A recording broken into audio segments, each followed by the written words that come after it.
What if the career you're fighting for today will feel like a prison tomorrow?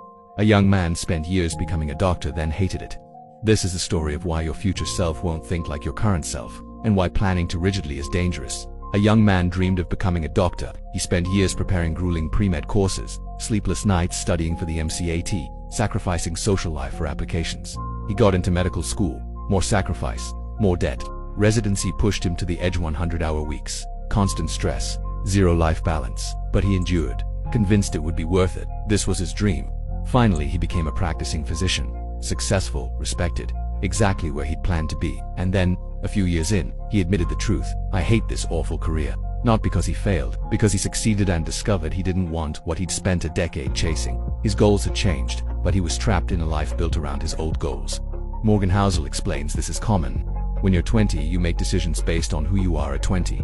But your 30-year-old self will have different values, priorities, and desires. Your 40-year-old self will be different still. The problem is, decisions made at 20 create paths. Mortgages, marriages lock you into trajectories that last decades. You commit to a future assuming your preferences won't change, but they always change. Research shows people consistently underestimate how much they'll change. You look back 5 years and think, wow, I'm so different now. But when you look forward 5 years, you think, I'll basically be the same. That's the end of history illusion. We recognize past change but can't imagine future change, so we overcommit to long-term plans based on current preferences.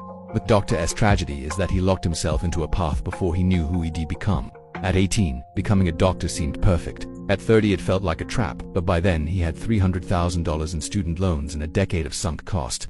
Walking away meant admitting those years were wasted, so he stayed miserable, but committed. This is the sunk cost fallacy in human form.